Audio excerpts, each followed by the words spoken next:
اللہ رب العزت نے سورہ ملک کے اندر ارشاد فرمایا الذی خلق الموت والحیات لیبلوکم ایکم احسن عملا، کہ وہی ذات ہے جس نے موت کو اور زندگی کو پیدا کیا۔ یا اللہ کیوں پیدا کیا؟ تو لیبلوکم ایکم احسن عملا، اس لیے پیدا کیا تاکہ وہ دیکھ سکے کون اچھے عمل کر کے اس کے پاس آتا ہے، کون اچھے عمل کر کے اس کے پاس آتا ہے۔ اچھا، یہاں ایک بات ہے، اللہ رب العزت نے پہلے موت کا ذکر کیا پھر زندگی کا ذکر کیا، حالانکہ آپ سب جانتے ہیں زندگی کے بعد موت آتی ہے۔ تو مفسرین فرماتے ہیں اللہ رب العزت نے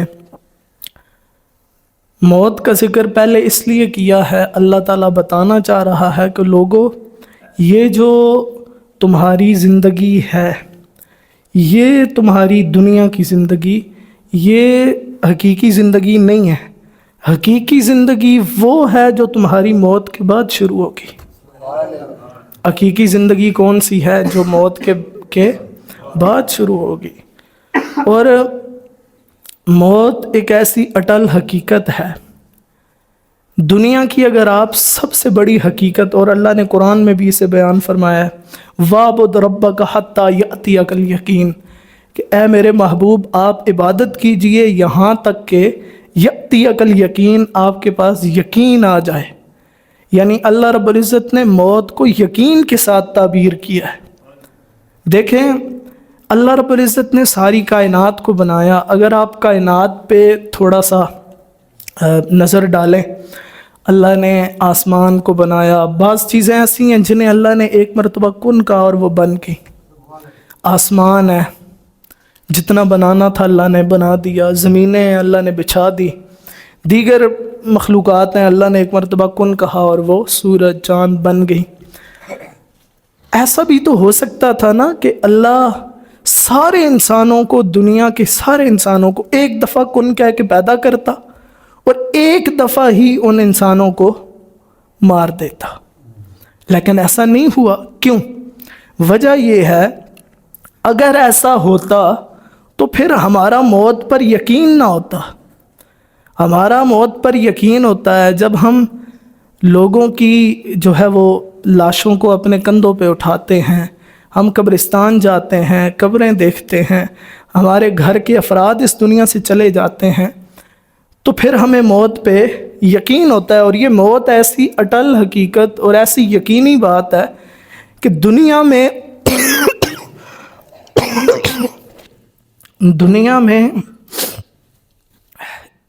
کتنی قومیں، کتنے مذاہب ایسے ہیں جنہوں نے اللہ کا انکار کیا ہے، لیکن کوئی بھی مذہب ایسا نہیں ہے جس نے موت کا انکار کیا ہو۔ چونکہ ہم آئے روز لوگوں کو اس دنیا سے جاتا ہوا دیکھتے ہیں، بلکہ انہیں قبرستان تک خود چھوڑ کے آتے ہیں، انہیں قبر میں اتارتے ہیں، تو اس لیے موت کا انکار کسی نے نہیں کیا۔ اور اچھا، جب کوئی بندہ اس دنیا سے چلا جاتا ہے تو وہ ایک طرح سے الارم ہوتا ہے اس کے پسماندگان کے لیے، اس کے دیگر رشتہ داروں کے لیے۔ دیکھیں، موت کے 4 الارم ہیں، 4 طرح سے موت ہمیں الارم دیتی ہے۔ پہلا موت کا الارم یہ ہے کہ آپ کے جسم کے اعضاء جھڑنا شروع ہو جائیں، یعنی آپ کا دانت ٹوٹ گیا، بال گرنے لگ گئے، بال سفید ہو گئے، جسم کے کسی عضو میں درد ہونا شروع ہو گیا، وہ معدہ جو بڑا ہی اچھا تھا لیکن اب کمزور ہو گیا، وہ جسم جو بڑا توانا تھا اب بڑھاپے کی وجہ سے لاغر ہو گیا، وہ کان جو بڑی اونچی آواز سنتے تھے اب یوں انٹینا لگا کے سننا پڑتا ہے۔ تو یہ موت کا پہلا الارم ہے کہ اب تیاری کر لو، تمہارا وقت آنے والا ہے۔ موت کا دوسرا الارم یہ ہے، آپ کے رشتہ داروں میں سے کوئی اس دنیا سے، آپ کے دوستوں میں سے کوئی اس دنیا سے چلا گیا۔ آپ کہتے ہیں جی وہ فلاں دوست تھا اور وہ اب اس دنیا میں نہیں رہا، بلکہ کئی دفعہ تو ایسا ہوتا ہے آپ کہتے ہیں ابھی کل ہی تو میں نے اسے سبزی لیتے دیکھا ہے، لیکن وہ آج اس دنیا میں نہیں ہوتا۔ تو یہ موت کا دوسرا الارم ہے آپ کے لیے جو بجتا ہے کہ آپ بھی تیاری کر لیں، یہ وقت آپ پہ بھی آنے والا ہے۔ موت کا جو تیسرا الارم ہے وہ یہ ہے، آپ کے رشتہ داروں میں سے، دور کے رشتہ داروں میں سے کوئی اس دنیا سے چلا جاتا ہے، خالہ چلی گئی، پھوپھی چلی گئی، چاچو چلے گئے، دیگر کوئی فرد چلا گیا، یہ تیسرا الارم ہے۔ چوتھا موت کا جو الارم ہے وہ یہ ہے، آپ کے اپنے گھر میں سے کوئی اس دنیا سے چلا جاتا ہے، آپ کی بیوی چلی گئی، آپ کی والدہ چلی گئی، آپ کے والد اس دنیا سے چلے گئے۔ لوگ اکثر کہتے ہیں نا، یہ امی جان کا کمرہ ہے، یہ ابو جان کا کمرہ ہے، یہ امی کی تسبیح ہے، یہ ابو کی ٹوپی ہے، تو وہ اس دنیا میں نہیں ہوتے، تو یہ موت کا الارم ہے۔ اور امام غزالی فرماتے ہیں یہ جو مرنے والا ہے نا، مرنے والے کے جو پسماندگان ہیں، اللہ ان پہ اس مرنے والے کی وجہ سے احسان کرتا ہے۔ پوچھا گیا امام غزالی سے، کیسے اللہ احسان کرتا ہے؟ کسی بندے کا باپ چلا گیا، کسی بندے کی کل کائنات، اس کی ماں چلی گئی، کسی کی بیوی چلی گئی، کسی بیوی کا سہاگ اجڑ گیا، اس کا شوہر چلا گیا، تو کیسے احسان؟ تو امام غزالی فرماتے ہیں احسان اس طرح اللہ کرتا ہے کہ اللہ اس جانے والوں کو پچھلوں کے لیے جو ہے وہ ایک الارم بنا دیتا ہے، اس جانے والوں کو پیچھے جو رہنے والے ہیں ان کے لیے عبرت کا نشان بنا دیتا ہے، ان کے لیے عبرت کا۔ ایسا بھی تو ہو سکتا تھا، وہ جو آپ کا رشتہ دار اس دنیا سے گیا ہے، اس کی جگہ آپ بھی تو اس دنیا سے جا سکتے تھے، لیکن وہ گیا ہے اور اللہ نے اس کے ذریعے سے آپ کے لیے عبرت کا نشان پیدا کیا ہے۔ دیکھیں دنیا میں بڑے بڑے قداور لوگ، فرعون جیسے جو خود کو بادشاہ کہتے تھے، قارون جیسے جن کے خزانوں کی چابیاں جو ہے وہ سمائے نہیں سموتی تھیں، ایسے لوگ بھی موت سے نہیں بچ سکے۔ ایک شخص ہے، آپ نے نام سنا ہوگا، ہارون الرشید، بنو عباس کا بادشاہ تھا، بڑا مشہور آدمی ہے۔ 22 سال کی عمر میں یہ بادشاہ بنا، 170 ہجری میں 22 سال اس کی عمر تھی جب بادشاہ بنا، اور 170 ہجری تھا۔ 193 ہجری میں یہ اس دنیا سے 45 سال کی عمر میں چلا گیا۔ اچھا، جب یہ اس دنیا سے جانے لگا نا، جانے سے پہلے اس نے اپنے بیٹوں کو بلایا، اور بلا کے باقی جو نوکر چاکر تھے انہیں بلایا، بادشاہ تھا، اور انہوں نے کہا میرے لیے قبر کھودو۔ اپنی زندگی میں اپنے لیے خود قبر کھدوائی، اور پھر ساتھ انہیں تعلیم بھی دیتا، ذرا ایسے گہری کرنا، چوڑی کرنا، لمبی کرنا، ایسے کرنا، ویسے کرنا، یوں کرنا۔ اچھا، جب قبر کھود لی تو آخر میں سر پہ ہاتھ رکھ کے چیخ مار کے روتا ہے، کہتا ہے تم جو ہے وہ اسے چوڑی کرو، اسے کھلی کرو، جیسی مرضی کرو، حساب تو پھر بھی دینا ہے۔ کیا کچھ کیا ہے زندگی میں وہ پھر بھی بتانا ہے اللہ کے ہاں، اللہ پھر بھی پوچھے گا، تم بھلے جیسی کرو۔ اور پھر اپنے بیٹے کو نصیحت کرنے لگا، بیٹا میں تو چونکہ خود بادشاہ سے جو ہے وہ اب ہٹنے والا تھا اپنی وفات کے ساتھ، یہ بیمار ہو گیا تھا اور اسے اپنی موت کا یقین ہو گیا تھا، اپنے بیٹے کو کہنے لگا بیٹا میرا 193 ہجری آ چکا ہے، اب تیرا 170 ہجری آیا ہے، یعنی جب میں بادشاہ بنا تھا 170 ہجری میں، اب تو بنے گا، اب تیرا 170 ہجری آیا ہے، بیٹا یاد رکھنا یہ 193 ہجری تجھ پہ بھی ضرور آئے گا۔ اور وہ پھر اس کا بیٹا مامون 198 ہجری میں وہ بھی پھر اس دنیا سے چلا گیا۔ اور اس سارے مکالمے کو علامہ اقبال نے اپنے الفاظ میں یوں نقل کی۔ علامہ اقبال کہتے ہیں ہارون نے کہا وقت رحیل اپنے پسر سے، جائے گا تو بھی اسی راہ گزر سے، اور نہیں پوشیدہ مسلمان، اور پوشیدہ ہے کافر کی نظر سے ملک الموت، لیکن نہیں پوشیدہ مسلمان کی نظر سے۔ مسلمان کی نظر ہمیشہ اپنی آخرت پہ ہوتی ہے، ہمیشہ اپنی موت پہ ہوتی ہے۔ وہ زندگی ہی اس لیے گزارتا ہے کہ ایک دن میں نے رب کے حضور پیش ہونا ہے، ایک دن میں نے رب کے اچھا بعض لوگ نا بڑے فن خان اور بڑے ٹیڈی خان اور بڑا ایک ان کا وجاہت، وہ سمجھتے ہیں اس دنیا میں ہم سے بڑھ کے کوئی صاحب علم، کوئی مال و دولت والا، کوئی ہم سے بڑا، کوئی تعلقات والا، کوئی نہیں.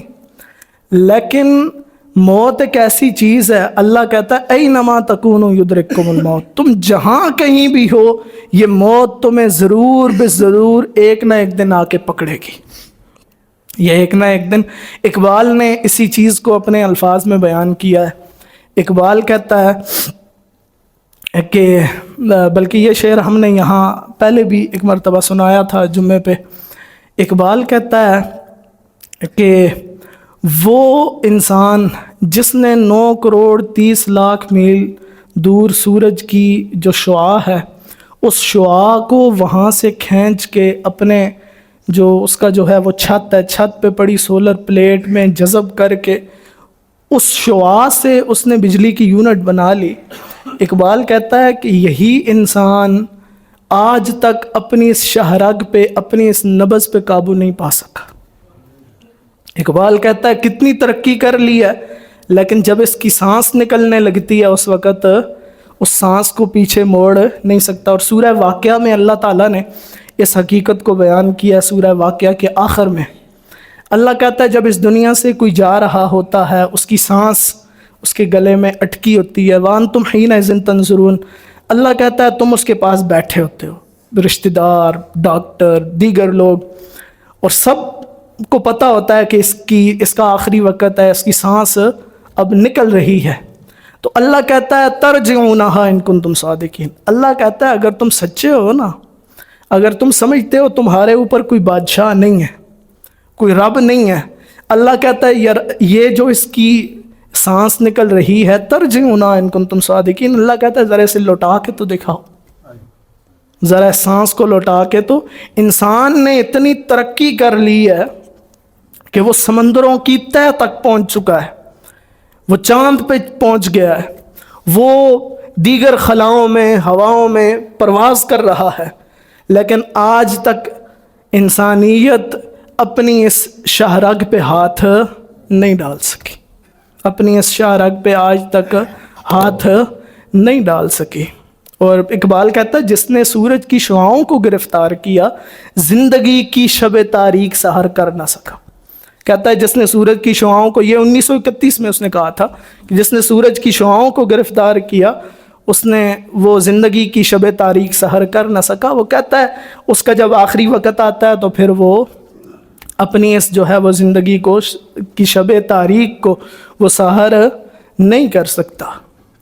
تو یہ میری اور آپ کی حقیقت ہے. اور پھر ایسا ہوتا ہے کہ ہم خود اپنے کندھے پہ جنازہ اٹھاتے ہیں کسی کا، اسے لے کے جاتے ہیں قبرستان، اسے دفن کرتے ہیں، اور ہم سمجھتے ہیں ہم ساری زندگی ان کے ہی جنازے اٹھاتے رہیں گے، ہمارا اپنا جنازہ کبھی نہیں اٹھے گا. ہم کیا سمجھتے ہیں ہمارا اپنا جنازہ کبھی نہیں.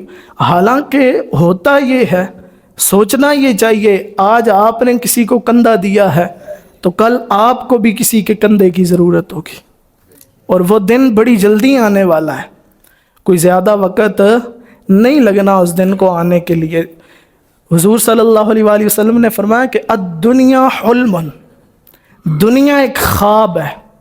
کیا فرمایا؟ دنیا ایک اچھا خواب کب ٹوٹتی ہے؟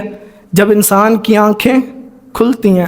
لیکن یہ دنیا ایک ایسا خواب ہے، یہ اس وقت انسان پہ کھلے گی جب انسان کی آنکھیں بند ہوں گی، جب انسان کی آنکھیں بند ہوں گی یہ دنیا اس وقت انسان پہ کھلے گی. اور یہ حقیقت ہے، دنیا ایک خواب ہے، انسان ساری زندگی محض خام خیالی میں گزار دیتا ہے. اللہ کہتا ہے وَمَا الْحَيَاةُ الدُّنْيَا إِلَّا مَتَاعُ الْغُرُورِ، کہ دنیا کی زندگی نہیں ہے مگر دھوکے کا سامان، دنیا کی زندگی نہیں ہے مگر دھوکے کا. اقبال نے کہا تھا کیا ہے تو نے متاع غرور کا سودا، فریب سود و زیاں لا الہ الا اللہ. کیا ہے تو نے متاع غرور کا سودا، فریب سود و زیاں لا الہ الا اللہ. اقبال کہتا ہے کہ تو نے اپنی زندگی جو اللوں تللوں میں، چوکو چوراہوں میں اللہ کی بندگی کے بغیر گزاری ہے نا، تو یہ تو نے کیا ہے تو نے متاع غرور کا سودا. متاع غرور پتہ ہے کسے کہتے ہیں؟ گھوڑا ہوتا ہے نا، گھوڑے کے سر پہ جو سفید بال ہوتا ہے نا، گھوڑے کے سر پہ جو سفید بال، اسے کہتے ہیں متاع غرور، یعنی کیا ہے تو نے متاع غرور کا سودا، کہ گھوڑے کے سر پہ لگا ہوا ایک سفید بال، یہ تو نے اپنی زندگی سے کمایا ہے اللہ کی بندگی سے دور رہ کے۔ اگر تو اللہ کے سامنے اپنی جبین جھکاتا تو پھر جو ہے تیری شان نرالی ہوتی۔ الدنیا حلم، دنیا کیا ہے؟ ایک خواب ہے، اور بہت جلد میں اور آپ ہم اس خواب سے نکلنے والے ہیں، اور حقیقت کی طرف ہم بہت جلد سفر کرنے والے ہیں۔ دیکھیں دنیا کی حقیقت، دنیا کو اگر آپ سمجھنا چاہتے ہیں، توجہ آپ کی میری طرف رہے، دنیا کو اگر آپ سمجھنا چاہتے ہیں تو دیکھیں دنیا کسی میدان کارزار کا نام نہیں ہے۔ دنیا، آپ کی توجہ میری طرف رہے نا، وہ بچہ اپنا کام کرتا رہے گا۔ دنیا کسی میدان کارزار کا نام نہیں ہے۔ یہ مثال ضرور آپ نے توجہ سے سننی ہے۔ دنیا کسی میدان کارزار یعنی کسی بڑے میدان کا نام دنیا نہیں ہے۔ دنیا ایک بارونق بازار کا نام ہے۔ دنیا کس کا نام ہے؟ ایک دفعہ کہہ دیں، دنیا ایک بارونق بازار کا نام ہے۔ اچھا، اس بازار میں خریدار آتے ہیں، خریدار آتے ہیں اور وہ اپنی خریداری کرتے ہیں، اور تعجب کی بات ہے ان کا جو سرمایہ ہے وہ ختم ہو جاتا ہے۔ سرمایہ کیا ہے؟ زندگی ہے۔ آتے ہیں بازار میں، ان کا سرمایہ ختم ہو جاتا ہے، اور پھر کیا ہوتا ہے؟ اچھا، تعجب کی بات اس سے بڑھ کے بھی ان کی خریداری بھی دھری کی دھری رہتی ہے، وہ اپنی خریداری بھی پوری نہیں کر سکتے۔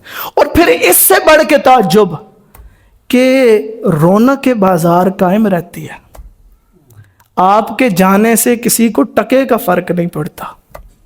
یہ جو آپ کی خام خیالی ہے نا، میرا لباس، میری جائیداد، میری زمینیں، میری کوٹھیاں، میرا فلاں، میرا نام، میری اولاد، خدا کی قسم یہ وقتی احساسات کا بہاؤ ہے۔ جس دن آپ اس دنیا سے جائیں گے یہ بہاؤ بدل جائے گا، پھر کوئی بھی آپ کا نہیں ہوگا۔ بلکہ وہ قتیل شفائی نے، یہ ماسٹر صاحب بیٹھے ہیں، یہ خود شاعر ہیں، قتیل شفائی نے کہا تھا کہ یہ ماتم سرابی ہوتے ہیں کیا خود غرض قتیل، یہ ماتم سرابی ہوتے ہیں کیا خود غرض قتیل، روتے ہیں اپنے غموں پر لے کر کسی کا نام۔ وہ جو بیٹا آپ کے جنازے پہ رو رہا ہے، وہ بیٹا جو آپ کے جو ہے وہ جنازے پہ آنسو بہا رہا ہے، وہ بھائی جو آپ کے جنازے پہ آنسو بہا رہا ہے، وہ اپنے غموں کو یاد کر کے بہا رہا ہے کہ ابا چلا گیا ہے، ابا فلاں کام بھی کر دیتا تھا، گھر کا بڑا تھا، رکھوالا تھا، فلاں ابے سے سہولتیں تھیں، اور ابا چلا گیا، اب وہ ساری سہولتیں ختم ہو گئیں۔ خدا کی قسم کسی کو بھی آپ کی قبر کی پہلی رات کی فکر نہیں ہے، کسی کو بھی آپ کی قبر کی پہلی رات کی فکر نہیں ہے۔ تو یہ ماتم سرابی ہوتے ہیں کیا خود غرض قتیل، اپنے غموں پر روتے ہیں لے کر کسی کا نام۔ یہ حقیقت ہے، آپ کے جانے سے کسی کو کوئی فرق نہیں پڑتا۔ 3 دن تک سوگ ہوگا، رونا دھونا ہوگا، پھر اس کے بعد سارے بھول جائیں گے۔ بلکہ وہ مجھے حسن بصری کا قول یاد آ رہا ہے۔ حسن بصری کہتے ہیں یہ جو جن کے غم میں تم روتے ہو نا، جو تمہارا اپنا اس دنیا سے چلا جاتا ہے اس کے غم میں تم روتے ہو نا، اگر قبر سے نکال کے 3 دن بعد تمہیں اس کا چہرہ دکھایا جائے تم اس کا چہرہ بھی نہ دیکھ سکو، تم اس کا چہرہ بھی نہ اور تم اس سے بھاگو، کہو مجھے ڈر لگتا ہے اس سے۔ تو یہ زندگی اللہ نے ہمیں مختصر عطا فرمائی ہے، ہم اس زندگی میں اللہ رب العزت کو راضی کریں۔ ہم اس زندگی میں کم از کم اتنا تو ہو کہ ہماری کوئی نماز قضا نہ ہو، ہمارا رب ہم سے ناراض نہ ہو، ہم حرام سے بچیں، ہم سود سے بچیں۔ خدا کی قسم آپ کہتے ہوں گے حرام آ رہا ہے تو بڑے حالات اچھے ہیں، ڈبل ٹرپل آ رہا ہے، لیکن خدا کی قسم یہی حرام آپ سے سود کے زمرے میں نکلے گا، یعنی سود بن کے یہ آپ سے نکلے گا۔ وہ کیسے؟ جہاں آپ کا 1 لاکھ لگنا ہے وہاں 4 لاکھ لگے گا. جہاں 1 لگنا ہے وہاں برکت اسے کہتے ہیں. جہاں آپ کا 1,00,000 لگنا ہو وہاں 50,000 لگے. یہ برکت ہے. اور یہی حرام آپ کی صحت کی خرابی، آپ کی اولاد کی نافرمانی، بہت سارے طریقوں سے یہ حرام نکل جاتا ہے. تو یہ زندگی مختصر اللہ نے مجھے اور آپ کو عطا فرمائی ہے. امام غزالی فرماتے ہیں کہ دنیا میں بہت سارے لوگ ایسے ہیں. امام غزالی فرماتے ہیں دنیا میں آپ اگر لوگوں پر نظر دوڑائیں تو بزرگ بہت کم ہیں، جوان بہت زیادہ ہیں. فرماتے ہیں اس کی وجہ یہ ہے، ثابت یہ ہوتا ہے کہ بہت سارے جوان جوانی میں اس دنیا سے چلے جاتے ہیں، بڑھاپے تک پہنچ نہیں پاتے. اور پھر اگر آپ جوانوں پہ نظر دوڑائیں تو جوان کم ہیں اور بچے زیادہ ہیں. تو امام غزالی فرماتے ہیں ثابت یہ ہوتا ہے بہت سارے بچے وہ جوانی کی عمر تک نہیں پہنچ پاتے اور پہلے اس دنیا سے چلے جاتے ہیں. دیکھیں میں اس دنیا کی نفی نہیں کر رہا. آپ یہ سمجھیں کہ یہ دنیا، ہم اس دنیا میں ذلیل ہونے کے لیے نہیں آئے، اس دنیا میں ہم رسوا ہونے کے لیے نہیں آئے، بے سکون ہونے کے لیے اس دنیا میں نہیں آئے. میں دنیا کی نفی نہیں کر رہا، لیکن اگر آپ دنیا کی زندگی آخرت کی زندگی پر دنیا کی زندگی کو ترجیح دیں گے تو یہ آپ کی محض خام خیالی ہے. وہ جلدی سے میں بات ختم کرتا ہوں. حضور صلی اللہ علیہ وسلم کے سامنے آپ کے ایک صحابی آئے تو وہ ان کی حالت بڑی کمزور تھی. حدیث پاک میں آتا ہے چوزے جیسی ان کی صحت تھی. تو رسول اللہ نے پوچھا تم نے کوئی دعا کی ہے؟ تو وہ کہنے لگے ہاں میں نے دعا کی ہے اللہ سے کہ یا اللہ میری جو آخرت میں مجھ پر سختیاں آنی ہیں وہ اس دنیا میں ہی آ جائیں. تو رسول اللہ نے فرمایا تم یہ دعا کیوں نہیں کرتے؟ ربنا آتنا فی الدنیا حسنہ وفی الآخرۃ حسنہ، اے اللہ مجھے دنیا میں بھی بہتری عطا فرما اور آخرت بھی بہترین عطا فرما.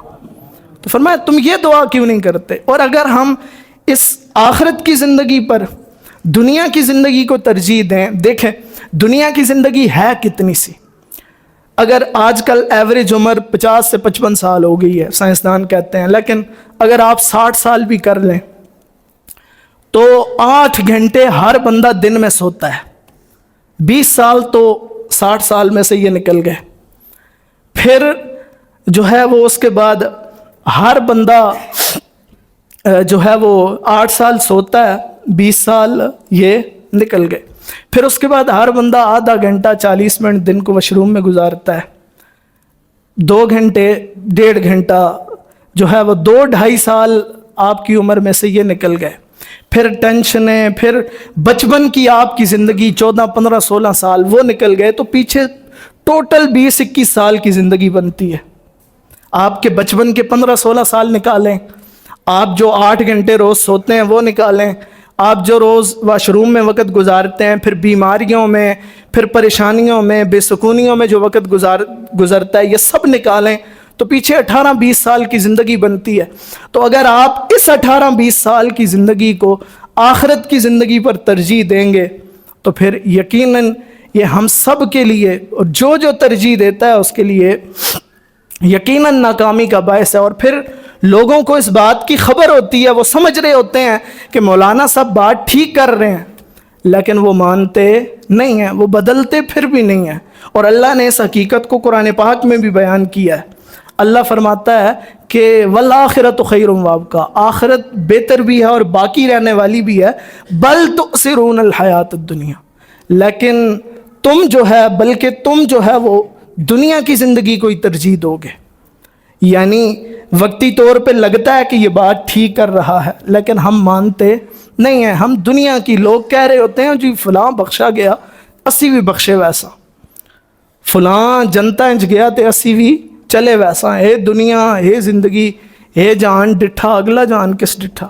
قرآن پاک میں اللہ فرماتا ہے کہ لوگوں کو آگ پر کس قدر حوصلہ ہے، وہ کس قدر ڈھٹائی سے بات کرتے ہیں.